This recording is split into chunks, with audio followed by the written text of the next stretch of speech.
아나운서가 소개하고 아재가 분석하는 아이템. 와, 안녕하세요. 오늘의 따끈따끈 이슈부터 네네. 짚어보도록 하겠습니다. 지금 솔브레인이 DNF랑 M&A 협상을 벌이고 있다는 소식이 나왔어요. 네네. DNF 주가를 보니까 지금 23,000원대인데 5만 원에 인수를 하겠다고 합니다. 네네. 뭐 비싼 금액에 인수를 하는 건데 솔브레인한테 뭔가 부담이 되는 금액인가?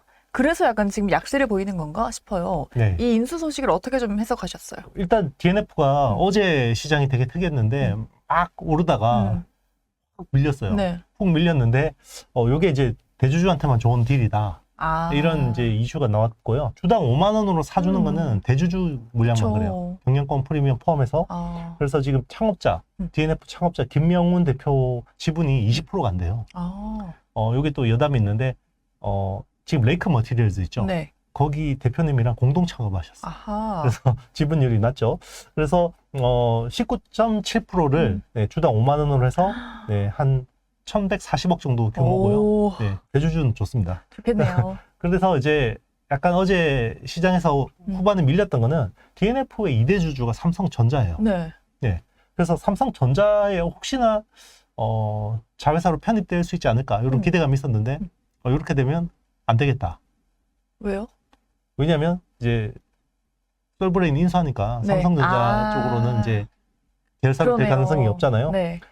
그리고 이제 또 유상증자 이야기가 나왔습니다. 그래서 일단 이제 매각 대금을 주는 거는 김명훈 대표가 받아가는 거고 네. 회사로 들어가는 돈은 없죠.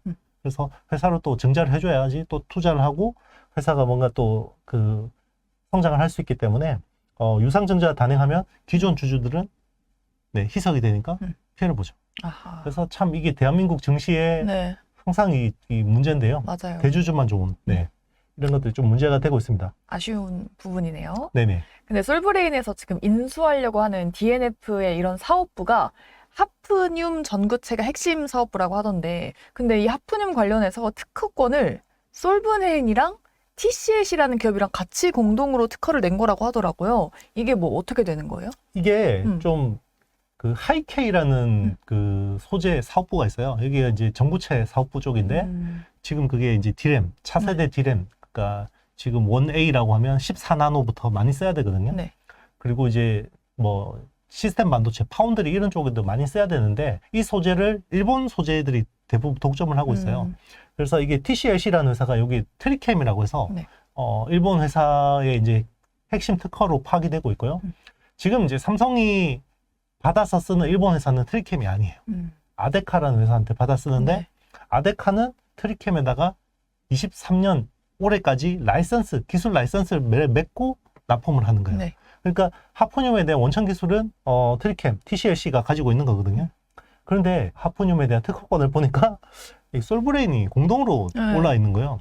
그러니까 지금 DNF 같은 경우는 아데카가 독점하고 있는 하프늄을 이원화해야 되는 상황인데 그동안의 불확실성은 이 특허권, 트리캠한테 특허가 걸린다는 거죠.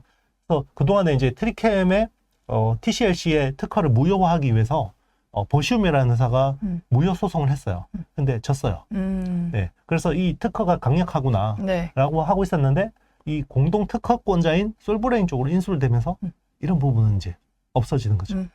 상당 부분 희석이 되는 거죠.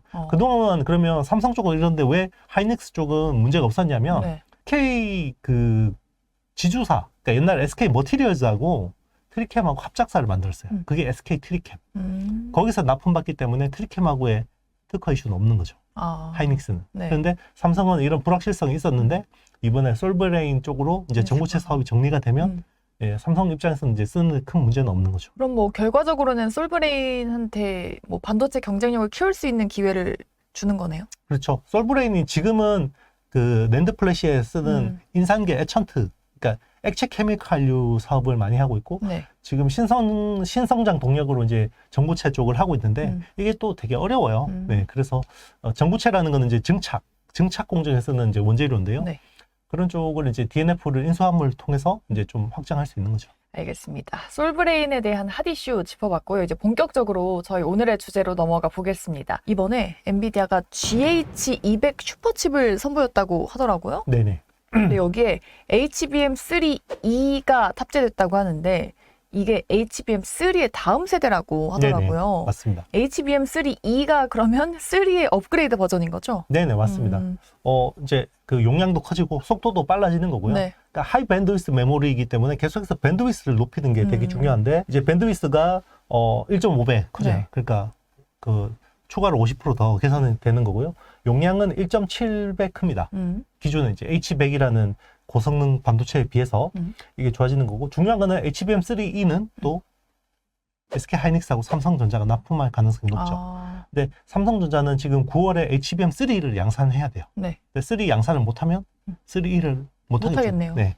그러면 만약에 못하면 하이닉스가 또 독점하는 그런 상황이 될 수도 있습니다. 네, 이번에 차세대 슈퍼칩을 공개를 하면서 엔비디아가 또 새로운 AI 개발 플랫폼을 조만간 또 출시한다고 하더라고요. 근데 이거를 쓰면은 뭐 누구나 AI 크리에이터가 될 수 있다고 하던데 이 플랫폼이 어떤 거예요? GH200은 이제 기업 고유 데이터를 기반으로 이제 생성형 AI를 개발할 수 있도록 하는 거고요.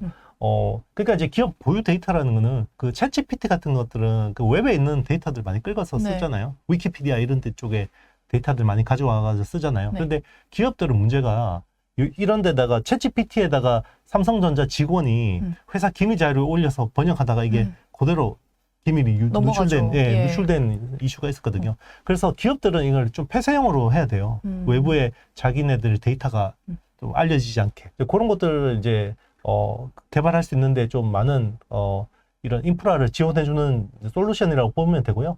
그리고 이제 쉽게 이제 생성형 AI 애플리케이션 설계하고 서비스를 이제 구현할 수 있는 이제 소프트웨어도 같이 제공합니다. 그래서 자연어 처리에 특화된 이제 트랜스포머 모델과 학습 스크립트를 제공하는 모듈이 있는데, 요게 허깅 페이스라는 건데요. 허깅 페이스를 탑재한 플랫폼이 또 니모라는 게 네. 있습니다. 결국은 이제 쿠다 엔진을 기반으로 해서 계속해서 생태계를 칩도 좋은 걸 내놓고 이걸 가지고 쓸 수 있는 소프트웨어 생태계도 계속해서 확장하는 그림인 거죠. 그럼 HBM3를 이제 삼성전자가 잘 양산을 한다면 하이닉스랑 삼성이랑 공동으로 이제 이 3E를 제공할 수 있게 되는 거예요? 맞습니다. 그래서 지금 사실은 HBM 시장을 놓고 두 회사 간에 지금 자존심 싸움, 기술 경쟁이 장난이 아니거든요. 예. 그래서 두 회사 간에 굉장히 공격적으로 지금 투자를 하고 있어요.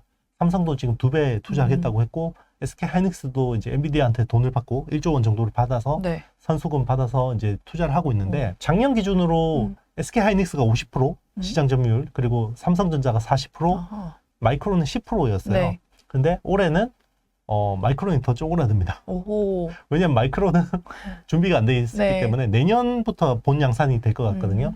그래서 올해는 아마 삼성전자하고 하이닉스 두 개 합친 점유율이 거의 95% 오. 수준까지 될 것 같아요. 지금 마이크론은 10%에서 한 적게는 4%, 6%까지 쪼그라들 것 같아요. 그리고 이제 지금 메인 제품은 HBM3가 최고 하이엔드 제품이고, 네. 나머지 70%가 HBM2E 이하 제품이에요. 그런데 이제 이게 HBM3 쪽으로 빨리 가속화되고 있는 상황이고요. 우리 뭐 DDR4가 DDR5로 전환되는 것처럼 네. HBM3 시장이 계속해서 전환되고 있는 거고, 그거는 투자 이제 발주가 많아진다는 거죠. 네, 장비 쪽에 이제 뭐 본딩 장비나 네. 뭐 레이저 장비나 이런 쪽으로 이제 수주가 많이 나올 수 있다라는 거고, 그래서 올해 그 HBM3 비중이 거의 40%까지 높아질 것 같아요. 네. 작년에 30%였거든요.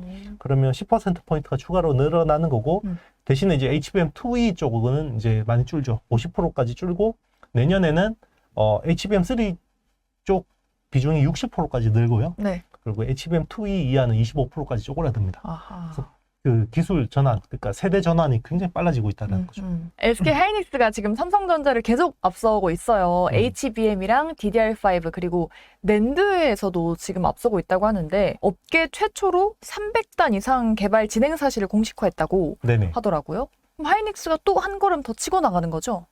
네, SK 하이닉스가 이제 탄력이 붙은 것 같아요. 그래서 이번에 321단짜리 낸드 플래시를 공개를 했고요. 네. 이게 2025년 상반기 양산 목표입니다. 근데 양산 목표를 이렇게 제시한다라는 거는 네. 굉장히 생산 기술에 어느 정도 자신감이 붙었다고 볼 수 있는 거고요. 요게 이제 TLC, 트리플 레벨 셀에 이제 4D 낸드 기반으로 이제 만드는 거고요. 네. 기존 하이엔드가 238단이거든요. 요거 대비해서 59% 생산성이 높아졌다고 합니다. 그래서 3D 낸드 같은 경우는 이제 층수가 높아질수록 고층 아파트가 될수록 문제가 무너질 수가 있어요. 아하. 쉽게 무너질 수가 있겠는데, 이런 것들을 확 적으로 처리를 해서 네. 표면 장력을 굉장히 낮춰줘야 되거든요. 이게 기술 되게 어려워요. 그리고 이제 충격에도 이제 쉽게 이렇게 쓰러지지 않도록 이런 내진 설계 공정도 필요한데 그런 쪽에서 좀 많은 어떤 요소 기술을 확보한 거 아닌가 이렇게 추정하고 있습니다. 제가 앞서서 하이닉스가 삼성보다 앞서 있는 게 낸드뿐만 아니라 HBM 그리고 DDR5도 말씀을 드렸는데 DDR5도 지금 하이닉스가 앞서가고 있는 상황인가요? 기술적으로 앞섰다라고 보기는 좀 어렵지만 삼성전자가 DDR5로 전환하는 데 있어서 조금 이제 약간 문제들이 있었어요. 버그 정도의 어떤 그런 이슈들이 있었는데 그것 때문에 일시적으로 좀 많이 밀린 것 같고 네. 이쪽은 제가 봤을 때 뭐 그렇게 다시 재탈환하는데 크게 어려움은 없을 것 같아요. 아하. 대신에 이제 HBM 같은 경우는 네. 삼성이 그 해당 팀을 해체를 했었잖아요. 팀을 해체를 하고 연구개발이 단절된다라는 거는 이거를 리빌딩을 해도요. 네. 인력 다시 데려오고 기술 옛날에 있던 페이퍼들 다시 이거 세팅하는데 시간 걸리거든요. 어마어마하게 또 복잡한 과정이 있겠네요. 맞습니다. 네. 그렇기 때문에 이제 DDR5는 크게 걱정은 안 하는데 HBM 쪽은 하이닉스가 조금 쉽지 않을 거다. 하이닉스를 잡기는 약간 네. 그런 생각은 있습니다. 이렇게 세 가지 분야에서 일단은 지금 하이닉스가 삼성을 앞지르고 있지만 또 삼성은 또 다른 곳에 강점을 갖고 있죠. 파운드리 부분에 또 역대급 투자를 이어가면서 올해는 어드밴스드 패키징 팀을 아예 출범을 했다고 하던데 이게 뭐 TSMC랑 격차를 좀 줄이고 인텔을 좀 따돌리기 위해서죠? 맞습니다. 지금 파운드리 시장이 우리는 그동안 파운드리 그러면 선단 공정 경쟁만 네. 이야기했잖아요. 기존에 5나노, 4나노, 3나노 이것만 봤는데 지금은 사실 어드밴스드 패키징이 더 중요해요. 아하.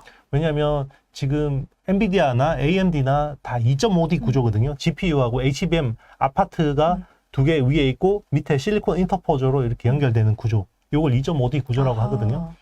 이런 식으로 이제 다 해야 되는데 그걸 이제 TSMC의 코어스라는 공정이에요. 이게 그 칩 온 웨이퍼 온 서브스트레이트라는 공정인데 이게 캐파가 절대적으로 부족하죠. 네. 지금 H200이라는 엔비디아 칩을 주문을 하면 인도받는데 40조가 걸려요. 그 이유가 네. TSMC의 후공정, 어드밴스드 패키징 코어스 캐파가 없어서 그렇거든요. 그래서 AMD도 지금 급하니까 네. 최근에 리사수 CEO가 TSMC로 넘어가서 코어스 캐파 달라라고 했는데 잘 안 된 것 같아요.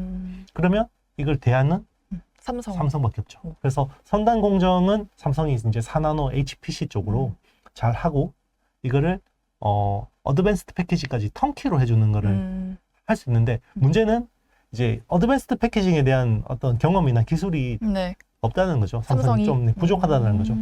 그런데 이제 그런 것들을 또 빨리 따라잡는다 그러면 기회가 있는 건데 그럼 TSMC 대비해서 삼성의 장점은 뭐냐? 네. HBM이 있다라는 거죠. 아. TSMC는 이제 코어스를 해도 HBM은 하이닉스 걸 쓰잖아요. 네. 그런데 삼성은 자체적으로. 자체 HBM도 있고 우리 iCube라는 코어스 대체 기술도 있고 그러니까 요걸로 해주겠다라는 겁니다. 근데 문제는 그래서 중요한 게 9월에 HBM3 양산하는지가 중요하죠. 9월에 그 결과가 나오나요? 그러니까 그런 거예요. HBM3도 양산 못하는데 코어스를 어떻게 하겠어요? 그렇잖아요. 여기 아파트도 못 만드는데 네. 어떻게 주상복합몰을 만들겠냐는 거죠. 그럼 기대를 걸 수 없을 만한 상황인가요?